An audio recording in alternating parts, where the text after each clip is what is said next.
Let's get into it. Coach Colin news. The universities have erupted in some mostly peaceful protests.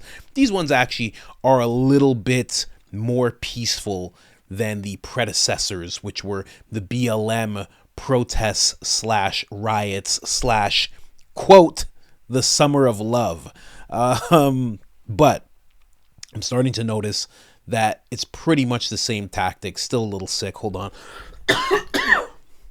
I'm noticing that it is very much the same tactics going on as the BLM, and even has some of the same actors inside of it. So everybody knows what's going on. There's a whole bunch of protests happening, right? Gaza, Gaza, don't you cry. We will never let you die. We will never let you die. Gaza, Gaza, don't you cry. Gaza, Gaza, don't you cry. We will never let you die. We will never let you die. Not another nickel, not another dime. Not another nickel, not another dime.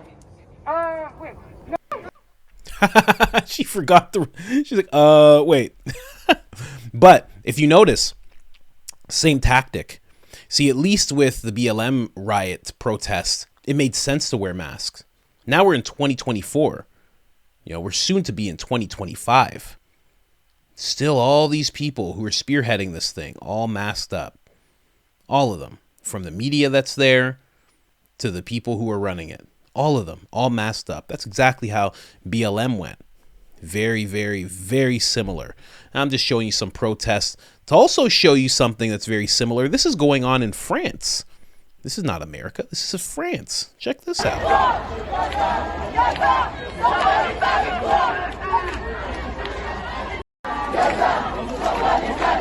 So right now this is happening in France. And how is that similar to BLM? Well, that's very similar to BLM in the sense that there are protests popping up all over the place, all over the universities, which is where they need to stay because they can't break out of the universities. They cannot do that. This is how they stay not just controlled, but how they stay safe. They just make these encampments. And then before they're dealing with police, they're dealing with deans and school presidents. And it's a very nice buffer before the police come in. Although the police have came in places like Texas, and they are being given here, Columbia, they're giving till 2 p.m. to vacate, which I believe they have not done. So we'll see what that turns into. But very much the same thing, protests just popping up everywhere you could think of, people locking arms, wearing vests, all making sure to mask up. And we all just say, oh, well, it's those woke types. You know how they are. No. These people are hiding their identity. This is exactly what was going on in the BLM riots. Everybody was masked up as much as possible because they knew eventually they were going to cause some havoc, or they knew what they were doing and they just didn't want to be identified whatsoever because they knew there'd be people filming. They could possibly get fired, and they could also get revealed as being people who were active in the BLM protests. That's what a lot of these people are covering up for now. Now, when I say there's the same actors, it's not just the same style, same actors. This guy right here, BLM activist and self-described communist. We'll get into that in a second. Delivers an anti-police speech to the student protesters, sorry. Now, listen to what this guy says. Is this really about Palestine? Was it really about BLM? Was it really about a war on black people back when BLM was going on? Listen to what this guy's talking about. What kind of system do we live in where an institution can call the police on you for opposing genocide, but there's no authority that you can call on an institution that supports genocide? That's the backwardness and hypocrisy of the capitalist system. This is what we're seeing at Columbia University. This is what we're seeing at the University of Texas, at Austin. This is what we're seeing at campuses all across the country, where encampments just like these are popping up, showing the bravery and the militancy of the students who refuse to stop the fight until Palestine is free. And what they also have in common is the role of the police. The police as an institution in the United States emerges out of slavery. The police exists ultimately to protect capital and the capitalist ruling class.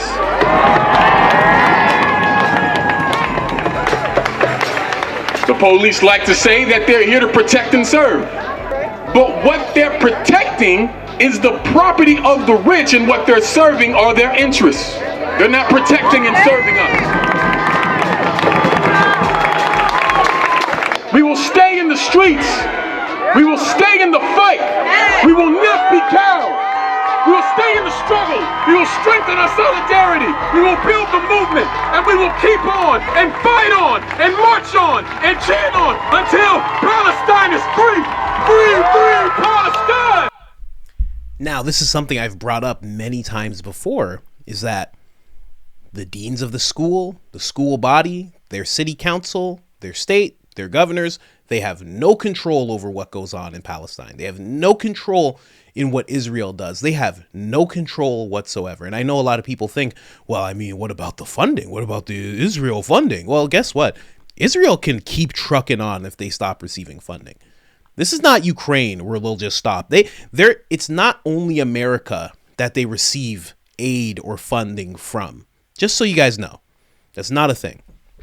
It's not just America. America is on the grand stage the most, but it's not just America that gives them aid. So what they're doing has zero impact in what's going on, and it has sole impact in America. What they're doing is destabilizing America. And you could see this guy, self-proclaimed communist, is making sure to not just connect it to Palestine and what's going on, because he could have made his whole speech about that. He was connecting it to slavery. He was connecting it to the police are a problem, that they're just protecting the rich. What are the connection to all these things? They all connect to communism. And the reason that I found this guy and I looked into him deeper, this is actually his Twitter profile. Right away at the top, you see, I think it's Huey Newton, could be wrong, and Fidel Castro. That's his picture right there. And then you go down a little further. What is he about? Well, he's about country rap tunes and communism. That's what he's about. Hosts a little show that he has going on, Darker Than Blue. So he's actually into communism. So much so that when I was going through his profile, there was actually something he reposted, because he follows a lot of socialist, communist type of pages, and he's celebrating Lenin's birthday. Lenin and the Path to Revolution, little podcast series that he's a part of. I'll be delving into that a little later. But this guy is a full-blown communist, and he attached himself to the BLM movement to make it seem like, oh, well, I'm just focusing on helping black people. And now that that's extinguished, not really extinguished, but now that that has moved on, you know, they made their money, they've moved on. Now all of a sudden he's on to free Palestine, and he's focusing there, and he's around all of the kids where he couldn't be otherwise. Just so you know, he could not be around these people otherwise. This gives him the platform to be like, well, I'm an activist, so you guys mind if I speak? Their guards are completely down, a lot of these kids, and he's throwing these socialist, communist ideas into their heads while they're all screaming about Palestine. And these kids are thinking that there is a connection between Palestine being free and all the things that he brought up. Black people, slavery, the police are the problem, protecting the rich. All he's doing is infecting these kids with communism. And he's not the only one. There's another person, Kaimani James. Kaimani James is his name. Masked up, of course. Little bit of a socialist quote at the top of his page, of course. You know, he even says here he's 20, anti-capitalist, anti-imperialist. He's a student and an educator. Let me tell you something. He's just a student, supporting and teaching liberation everywhere. Free Palestine. And before this, back in the day, years ago, it was BLM. That's what he was going after really, really hard. There's articles about him, pictures of him with the BLM shirts and everything. So the reason I show this guy is because he's been a main leader in this whole thing. He was actually barred from Colombia, you know, surprising that they did anything, but I guess he crossed the line because he said that Zionist shouldn't exist, or no, they don't have the right to live, or they shouldn't have the right to live. And then he went on to say that he hopes he doesn't murder one, but, you know, he hopes it doesn't come to that. Very, very interesting. So this guy, same as the other guy, that other first guy that I showed you, his name's Sean Blackmon, and I doubt that's his actual name. This gentleman is doing the exact same thing. He actually was giving speeches and whatnot before, and I was watching him, and I'm like, is he one of these socialist types too? I saw anti-capitalist. I'm like, if you're anti-capitalist, what are you for then? You're probably for socialism, and you're probably radicalized. You're probably for communism, but I wanted to hear his speech. Listen to this. Student-led demonstration is part of the larger movement for Palestinian liberation. We are also here to demand that Columbia University divest, disclose, and provide amnesty for all students and faculty who have faced disciplinary action or been fired from the university for participating in pro-Palestinian protests. Until these demands are met, we do not have any plans of leaving. We continue to support our comrades building encampments at schools across the country. Stay strong. Ding, ding, ding. Our comrades. Okay, man. I see what's going on. Again, this is the same song and dance. This guy was for BLM. He has these socialist, communist ideals. Now, all of a sudden, because that's died down quite a bit, he's over here doing this, putting on his little head wrap so everybody understands what he's about. And now he's pushing those same ideals into these young people. Young person himself, of course, but he's pushing those same ideals into these young people who have their guard down and are at a all-time high of virtue signaling. So they're very susceptible to whatever people have to say, especially when it's people of color. And I can call that out, especially when it's people of color. They look and they say, oh, I got to listen to this guy. He's black. He knows about struggle. It's true. It's 100% true. We even see here when it comes to tactics that Saul Alinsky, the Marxist communists, actually do pull, be unreasonable. Make demands, make more demands still. This is the mayor of Denver, Democratic mayor of Denver. These are his people, no? Well, he goes down to talk to them because he just wants to figure out what he can do. He wants to actually help. Get into it. We're going to talk to folks and see how we can help support their rights to protest peacefully. What's your reaction to the arrest today? Hey, y'all. Good to see you. Mike Johnson, what do you say to the students' demands? Mike Johnson, what do you say to the students' demands? I'd like to talk if I can. Hey, y'all, I just want to... What do you say to the students? I'd like to be able to talk if I can. Great. We are here to try to make sure we can help you all exercise your right to protest peacefully. We want this to be a campus where you can exercise your First Amendment rights and be respected to do that. And so to do that, we also need to be able to respect the ability for the rest of the campus. So no demands. Our demands are not being met. Hold on, can you let me talk now? Thank you. You support genocide. I'm sorry, can you let me talk? I'm going to talk for 60 seconds. It's a pretty simple question. Yes or no? I'm going to talk for 60 seconds and I'll walk. If you want to listen, you can. If not, that's your choice. So what we want to do is we want to make sure people can protest peacefully.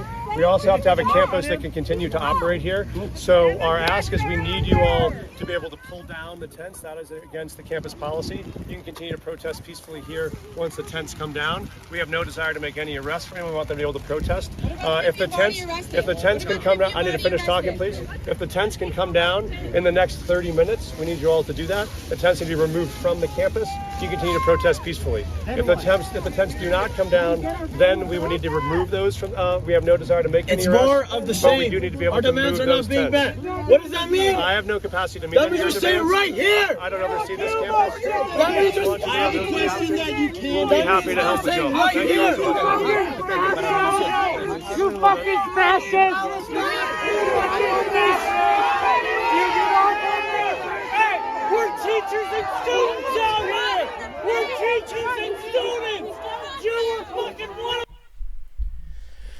Well, there you go. And the key thing that mayor said was, I don't have the capacity to meet any of your demands.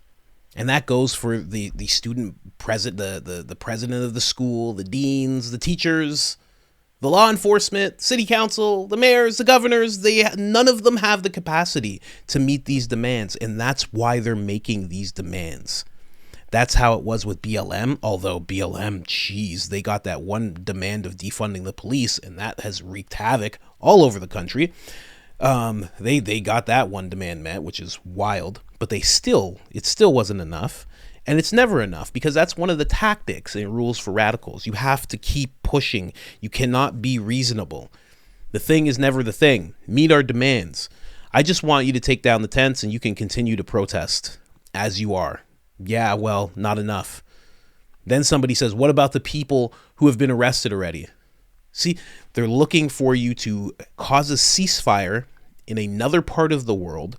They're looking for you to release people who have been arrested for breaking the law. They're looking for yes or no answers. They're shouting him down. They have a list of demands that will only get longer as that mayor, if he could, started to actually meet their demands. Why are they doing this? Because of destabilization. This is how you destabilize a place. You make a crazy amount of demands, and if they're not met, you keep on with what you're doing. And you link it to all sorts of things. The police are the problem. The mayor is the problem. Israel's the problem. Gaza's the problem. Guess what? America's the problem. But at the end of the day, you have to always see what ends up happening at the end of all this. What actually ends up happening? Is Israel being destabilized in any way, shape, or form? Is Gaza being helped or rebuilt in any way, shape, or form? No. Nothing's happening over there. But what is happening? Well, America's being destabilized. The campuses are being destabilized. Students are being thrown off where they can go, where they can't go. If you're a Jewish student, you might have some problems. If you're a Palestinian, I was going to say Middle Eastern student, you may have some issues as well, because you never know, because there might be counter protests, this, that. You have no idea. You just might have some problems either way. So they're destabilizing all of the schools, not all of them, but there's a bunch of schools that are being destabilized. And on top of that, it makes the institutions of police look way worse than they need to look, because they're not actually meeting the demands of leaving certain places, taking tents down. What do you think his next course of action is going to be? He's like, okay, well, they're breaking the law. They can't do this. They can protest, but they can't have these things up. So I need you to take all this down. And if any of them resist, you got to do what you do as a cop. Obviously, that's what's going to happen. That's what's been happening. That's what happened in Texas right away. Texas did not play that for 1 second. So what happens once the cops go in? Well, people have cameras, right? Everybody has a phone. People get filmed. What ends up happening? The institution looks terrible. Police are terrible. They're the problem. I can't believe this. I even saw one person who saw this stuff and they didn't see it as a bad thing, but the police had to come in, take down tents, do what they have to do. If you're going to start resisting, if you're going to start forming lines in front of police, there's only so many options they have. They can't just walk away. They can't do that. It's not in their job description to just walk away and allow things to happen, unless you live in California or New York. So what do they have to do? They have to pursue. And this person commented, oh, wow, so people can't protest anymore, huh?